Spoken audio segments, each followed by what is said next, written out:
Amigos, nuevamente con ustedes en este espacio de diálogos producido por el Instituto de Estudios de las Culturas Andinas. En esta ocasión vamos a conversar de un tema interesante, sugerente, que no es un tema que se discute mucho en la ciudad, pero que sí afecta directamente al mundo rural. Se trata de la Ley de Recursos Hídricos y su impacto en las comunidades campesinas. Para conversar sobre este tema desde un punto de vista legal y este impacto de precisamente esta norma jurídica, estamos con el abogado Julio Mejía, quien es investigador en el campo de los derechos humanos, y vamos a charlar sobre este importante tema. Así es que inmediatamente el saludo de Julio. Julio, tus palabras para comenzar esta conversación. Muy buenos días, Elan. Un gusto siempre poder charlar contigo. En primer lugar, quizás antes de entrar a la ley propiamente, ¿no? Desde el Estado se tiene la idea de esa gestión de los recursos hídricos, ¿no? Una visión un tanto mercantil, empresarial del recurso, ¿no? Incluso con la denominación ya de recurso hídrico, ¿no? Pero también tenemos presente de que en las comunidades hay una gestión comunitaria del agua, ¿no? Hay un manejo ancestral que hacen las comunidades sobre el agua, ¿no? ¿Cómo ves tú esta suerte de no sé, si descoordinación o coordinación entre ambas visiones? Claro, tenemos una ley de recursos hídricos que lo que ha hecho es recoger lo que ya hacían las comunidades campesinas nativas.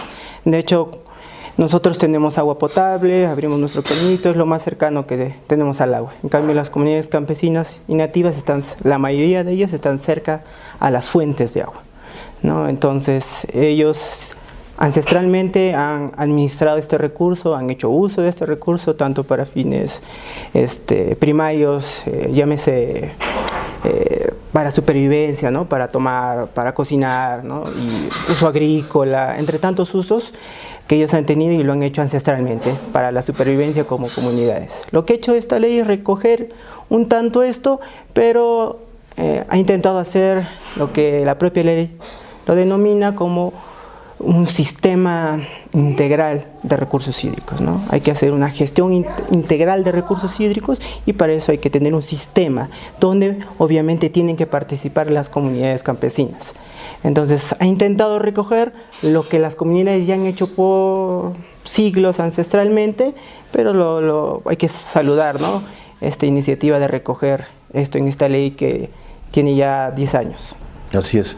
Entonces podríamos decir que uno de los puntos positivos o importancia de la ley es, digamos, esa visión un poco sistémica, ¿no? Sí. del recurso. ¿Solamente por ese lado podríamos ver la importancia o qué otra importancia podría tener esta ley de recursos hídricos? La importancia de la ley de recursos hídricos se basa principalmente en lo siguiente. Primero teníamos un problema con la gestión en el país, ¿no? Al igual que la reforma agraria, esta ley también se dio en este contexto para un tanto atender las necesidades que teníamos como peruanos hacia ahora, ¿no? ¿Por qué? Como tú lo señalabas al inicio, el Estado le ha otorgado un valor eminentemente económico al agua, patrimonial. Entonces, y obviamente esto hace que varias personas, empresas, quieran acceder al recurso agua.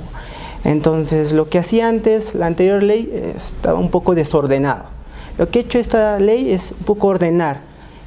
Vamos a poner una autoridad, vamos a tener una gestión, vamos a tener un sistema, vamos a establecer quién va a ser la autoridad.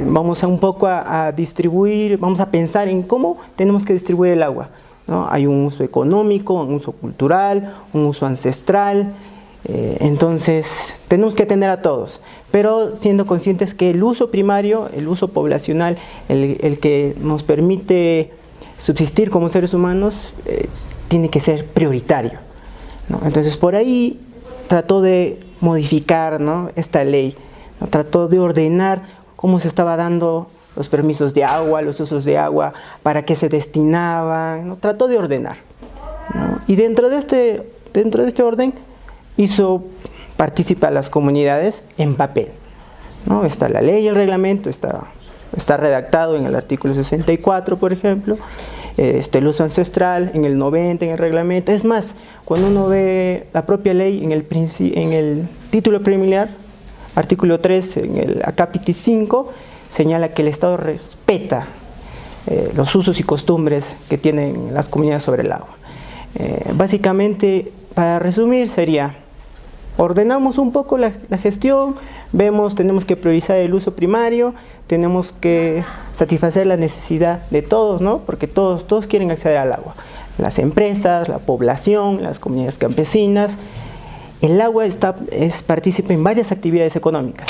Entonces tenemos que ordenar eso, y por algo hay que tener una autoridad sólida, hay que tener los partícipes claramente identificados, hay que hacer que los gobiernos regionales, municipales, las comunidades participen. Y hay algo que a mí me parece muy importante, que muy pocas veces lo recogemos, ¿no? Digamos, una parte buena de esta ley, que también está en teoría, es que se tiene que hacer, por ejemplo, un balance hídrico cada vez que se entrega una licencia. Por ejemplo, hay que saber cuánta agua tenemos antes de darle a una actividad económica, ¿no? Y hay que priorizar tanto el consumo humano, como el uso que hacen las comunidades campesinas. Después vienen los otros usos. Claro, o sea, articula esos diferentes tipos de uso, ¿no? Claro. Y en el caso particular del uso ancestral del agua, tú mencionas de lo que entiendo de lo que tú mencionas, ¿no? Que de alguna manera eso está solamente en el papel, ¿no? Claro. O sea, está plasmado en la norma, pero seguramente, y existen incluso evidencias de que hay una suerte de conflictos que se generan, ¿no? Especialmente en esto de las licencias, del otorgamiento de licencias por el uso del agua.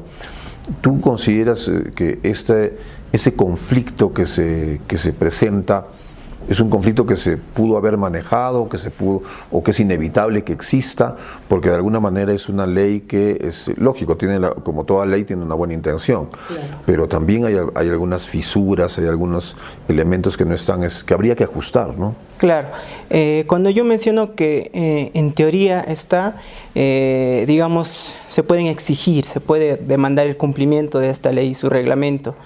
Lo que pasa, cuando hemos recogido algunos casos de las comunidades campesinas que nos cuentan sus problemáticas, es que primero nunca se les informó que ellos tienen un derecho ancestral.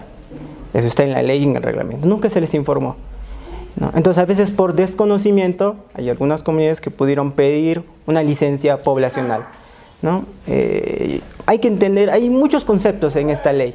No es una ley realmente grande, el reglamento también, y hay muchos conceptos. Por ejemplo, está el tema del saneamiento, que ya se desarrolló leyes después, está el tema del uso poblacional, ¿no? Está el tema del uso primario. Tiene muchos elementos, pero para tratar de ordenar podríamos empezar por lo siguiente. Digamos, se les pidió una licencia de uso poblacional porque lo que se quería era, se pensaba, el Estado piensa que hay que operativizar el saneamiento, ¿no? Entonces le dije, si tú quieres recibir el agua, entre comillas potable, como cualquier población tienes que pagar, ¿no? Nosotros en la ciudad pagamos nuestro recibo, ¿no? Por usar agua potable. Entonces, a ellos se les dijo, bueno, ustedes quieren usar esta agua, tienen que pagar una licencia, sacar su licencia, y con eso pueden acceder. Y la licencia que la mayoría de comunidades sacó, lo que he podido ver, es uso poblacional, ¿no? Esto, digamos, pensado para el saneamiento, ¿no? Para la ciudad. Para la ciudad. Es una lógica pensada para la ciudad. Pero ojo, ellos están cerca a la fuente principal del agua. Ellos no, en la mayoría no hay saneamiento, en los hechos no hay saneamiento. Entonces ahí hay un pequeño problema, la falta de información, que las autoridades, los funcionarios no informan. No les dicen, este es un derecho distinto al saneamiento, tú tienes derecho a usar de la fuente, siempre y cuando no la alteres, obviamente. Y tiene fines, ¿no? Siempre se ha determinado. ¿Cuáles son los fines? Supervivencia, cultural, económico, incluso transporte. Eso pensado para las comunidades nativas, pero también, por ejemplo, pensado para los uros.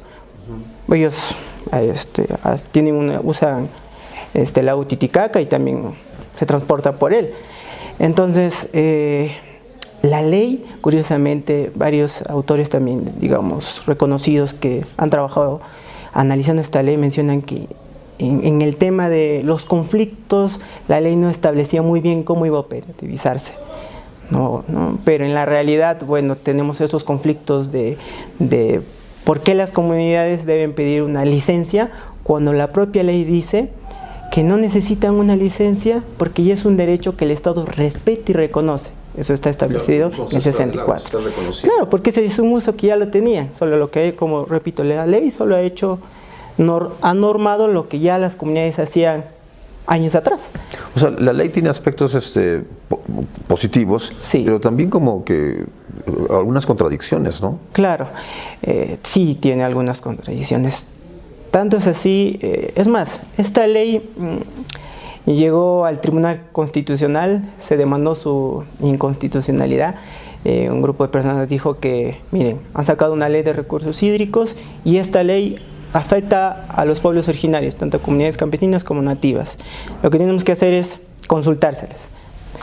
El tribunal dijo que no se les debió consultar, pero dijo, todo acto administrativo que surja de aplicación de la ley de recursos hídricos deberían ser consultados con las comunidades. Entonces, sí hay problemas con el tema de información, de separar un poco lo que es las licencias, lo que es los permisos y lo que es su uso ancestral, lo que es el saneamiento, por un lado, hay que separar, ¿no? Y digamos, de este problemita en el que no se puede diferenciar los conceptos, no está ayudando mucho la Autoridad Nacional del Agua para resolver estos conflictos. Claro, porque aparentemente es una ley que, como tú dices, ¿no?, abarca diferentes dimensiones del uso del agua, que puede ser desde un uso pues completamente urbano, pues, ¿no?, de ciudad, hasta el uso ancestral, ¿no? Sí. Que tiene otra lógica, ¿no? Sí. Y que al parecer la ley no le logra todavía, ¿no? O lo logra, pero a medias, ¿no? Claro. Por ejemplo, en cuanto a la aplicación o a tomar en cuenta el convenio 169 de la OIT, ¿lo toma en cuenta o lo toma en cuenta de manera formal? ¿Cómo evalúas tú? De hecho, hace un reconocimiento explícito en el artículo 64, en el último párrafo. Yeah. Dice que todos los artículos de la ley y el reglamento se interpretan de conformidad con el convenio 169 de la OIT. Así lo señala. Pero, por ejemplo, cuando una autoridad le decimos, ¿por qué le has pedido una licencia poblacional sabiendo que tu propia ley ha establecido que ellos no necesitan? Salvo que tuviesen una actividad, se dedicase, no sé, esta comunidad genera su empresa y es una empresa que va a usar mucha agua, obviamente ella necesita tener una licencia o permiso, según el caso. Entonces, pero si es una comunidad que solo consume el agua, riega sus pastos, les da con eso, toman ellos, no necesitarían ningún trámite administrativo más. Igual es el caso, digamos, con esta figura que se crea, ¿no?, la Junta de Usuarios. Sí.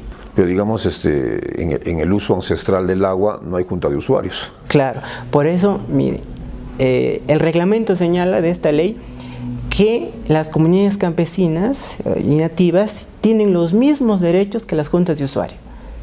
Exacto, así lo señala explícitamente, tienen los mismos derechos. Si te dice que tienen los mismos derechos, entonces no necesita la licencia. No habría necesidad. No habría necesidad, porque ya tienen el derecho ancestral reconocido tanto en la ley y en el convenio. En el convenio lo que señala es que los pueblos originarios tienen el derecho a usar, administrar y conservar los recursos naturales existentes en sus territorios, ¿no? Y bueno, a partir de esto está basado en la autodeterminación de los pueblos. Para reforzar esto, nosotros sabemos que como república tenemos una deuda histórica con ellos, ¿no? Por este tema de la invasión española y todo lo que pasó, tenemos instrumentos como el convenio 169 que tratan de, digamos, trabajar un poco esta deuda histórica que tenemos con ellos, reconociendo y reforzando principalmente su derecho a la autodeterminación. A partir de ahí se habla de este uso, administración y conservación de los recursos naturales, y en este caso sería el agua. Claro. Y pasando a este ente, que según algunos estudios se dice que el ente de la Autoridad Nacional del Agua no tiene un pleno conocimiento, o no, digamos, no asume de manera completa o desconoce la gestión comunitaria, el uso ancestral, y que de ahí derivan muchos de los conflictos. Tu apreciación al respecto. Realmente la Autoridad Nacional del Agua, claro, no es que ellos quieran generar el conflicto, de ninguna manera es así, pero digamos por desconocimiento, por no tomar en cuenta, podría ser, como tú acabas de decir, la falta de información, como que también no solamente falta de información en las comunidades, ¿no? Como que también falta por el lado del Estado, que el Estado se informe un poco más de esta noción un poco más intercultural, de reconocimiento de lo ancestral, ¿no? ¿Cómo evalúas también ese aspecto de la Autoridad Nacional del Agua? Justamente esta ley establece que la Autoridad Nacional del Agua es, digamos, la autoridad dentro de este sistema integrado, ¿no? Pero tiene un consejo directivo, y en este consejo directivo las comunidades campesinas participan. Las comunidades no saben, pero también tiene, por ejemplo, defectito, ¿no? Digamos así, dice un representante. ¿Cuántas comunidades campesinas y nativas hay en el Perú para que solo tengan un representante? Pero en teoría dice que forman parte del consejo directivo del sistema de gestión integral de recursos hídricos. Imagínense, lo ha establecido la propia ley, y lo que hace incluso, ¿y para qué se hizo un consejo directivo? Se supone que como es un sistema integrado, tienen que buscar la participación de todos para, por ejemplo, hacer los planes, saber cómo se va a distribuir el agua, establecer una política hídrica nacional. Y ahí incluso participan las comunidades, tanto son parte del sistema, está en la propia ley, y son parte del consejo directivo. Es más, hasta de los consejos de cuenca, donde dice la ley, dice, donde hubiese comunidades campesinas, lo serán, campesinas o nativas. Pero de alguna manera, claro, es parte del sistema, obviamente, porque se ha sistematizado de alguna manera, ¿no? Se ha hecho el sistema, y también son parte del consejo directivo. Pero lo que me pongo a pensar un poco es que hay una lógica, pues, detrás del Estado, claro, que no es la lógica de la comunidad campesina. O sea, yo Estado puedo incorporar a la comunidad, pero bajo mi lógica. Claro, y de ahí ya partimos con los problemas, a eso quería llegar. Entonces, desde ahí, digamos, puedes tener la buena intención de incorporarlas, de ser parte del consejo directivo, del propio sistema, le das autoridad a las comunidades campesinas, pero en la práctica les pides licencia. Le dices, ¿sabe qué? Tú necesitas una licencia para usar el agua que está en tu propio territorio. Cuando el convenio y la ley dice que tú puedes usar, administrar y conservar. Pero yo te pido. Y eso que tú eres parte del consejo. O sea, básicamente, digamos, en papel te doy la autoridad, pero en los hechos desconozco tu autoridad. Desconozco que tú estás cerca de las fuentes, desconozco lo que está en la propia ley, desconozco lo que está en el convenio. Y por ahí empezamos. Entonces, cuando la comunidad también, digamos, se entera sobre esto, teníamos el derecho, estuve en una comunidad por Guacuyana y me dijeron, no sabíamos que teníamos el uso ancestral. Si nosotros nos hubieran dicho que era nuestro derecho, nosotros no pedíamos. Entonces, ahí hay un aprovechamiento de alguien que se aprovecha tanto de la desinformación de ellos, del otro, y actúa. Entonces, o pueden actuar simplemente, queremos acceder al agua, ¿cómo hacemos? Obviamente la Autoridad Nacional del Agua y sus instancias administrativas te dice, este es el procedimiento, pero obvia un capítulo de la propia ley donde dice, son comunidades campesinas, no les debo de pedir, tengo que actuar de otra manera. Entonces de ahí comienzan ya los problemas. No hay, como tú dices, no hay esa información, ese diálogo entre la visión del Estado y las propias comunidades, ¿no? Y como tú dices, muchas cosas solo están pues escritas, no están en el papel, pero a la hora de la acción el Estado impone su lógica, ¿no? Impone su lógica. Al final no parecería ser un sistema integrado, que no integra al final a la comunidad, pero no debería integrarlo para asimilarla. O sea, se debe hacer que ella participe como lo dice el propio convenio y la ley, con sus usos y costumbres. Es más, le reconoce que las comunidades campesinas y nativas se organizan para acceder al agua según sus usos, sus costumbres, según la ubicación que están según donde estén en las cuencas. O sea, hasta eso les reconoce, ¿no? Les reconoce las aguas existentes de sus territorios y las que discurren. Entonces le está diciendo básicamente, organízate como tú lo sabes hacer, ancestralmente, según sus usos y costumbres, para acceder al agua. Esa forma de organizarse no necesita permiso. Aquellos que necesitan permiso son los usuarios, ¿no? Ellos tienen otra forma, ellos sí, ustedes no. La lógica también tendría que ser, ¿por qué les podrías pedir una licencia si ellos ya tenían el uso ancestral mucho antes que se dé la ley? Mucho antes que el Estado incluso. Entonces, es más, muchas personas, investigadores señalan que ellos son los principales actores para la conservación del recurso hídrico, porque están cerca al agua, están ahí, ellos viven, palpitan esa realidad. Entonces, tienen que hacer partícipes más a las comunidades campesinas y nativas, no solo para la conservación, que es lo único que se piensa, sino para la administración y para el uso. Y con esto, esta propia ley, que ya tiene 10 años, por ejemplo, no incorpora las variables de cambio climático, por ejemplo. Bueno, sí, pues. O sea, no es, en papel está muy bien, que eso, digamos, nos ayuda. ¿Por qué? Porque le podemos exigir a los funcionarios públicos que cumpla la ley. Hay mecanismos para eso que están en la Constitución, que le podemos decir, cumple la ley, ¿no? De darles uso ancestral, no les pidas licencia, consúltales, obtenga el consentimiento según sea el caso, respeta su administración. Eso nos puede ayudar, pero en la práctica falta que concilien mucho y que el Estado tenga una visión intercultural, ¿no? Para que integre, no asimile a la comunidad, integre al sistema y que use todo lo que la comunidad sabe sobre el uso del agua. Tiene que aprovechar esos conocimientos. Que también de alguna forma es un gran problema del Estado peruano, ¿no? Claro, lo que tú dices es cierto, debería tener una visión intercultural esta ley de recursos hídricos, ¿no? Pero lo que en el fondo hace es imponer una lógica, ¿no? Pero entonces por ahí vendría, digamos, una posible futura modificación de la ley o reforma, bueno, una adecuación, ¿no?, de la norma. Porque norma se necesita, ¿no?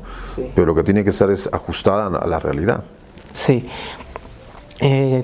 Obviamente necesitamos ya ajustes porque, por ejemplo, Perú va a ser uno de los países que va a sufrir de estrés hídrico. El cambio climático nos va a afectar muy fuerte a nosotros y el rol de las comunidades en este caso va a ser vital para poder superar este problema. Y bueno, necesitamos observar los recientes acontecimientos, respetar a las comunidades campesinas, a las comunidades nativas, el tema del cambio climático, se necesita incorporar en esta ley. No se puede ya otorgar licencias y permisos a diestra y siniestra, sin medir los impactos que va a ocasionar. Tenemos que pensar no solo en el agua que estamos tomando nosotros, sino en nuestras futuras generaciones. Para eso necesitamos que las comunidades conozcan sus derechos y participen, se integren, pero que el Estado no las asimile y no imponga su lógica. Así es, ese es el asunto. Bien, Julio, hemos conversado sobre esta ley de recursos hídricos y el impacto que está teniendo y las posibilidades que deben abrirse hacia el futuro, ¿no? Muchas gracias, Julio. Quizás una idea final para redondear esta conversación. Claro, como conclusiones podría señalar que si bien es una ley buena, que reconoce en varios artículos, por ejemplo, en la ley se nombra 8 veces a las comunidades campesinas y en el reglamento 22 veces.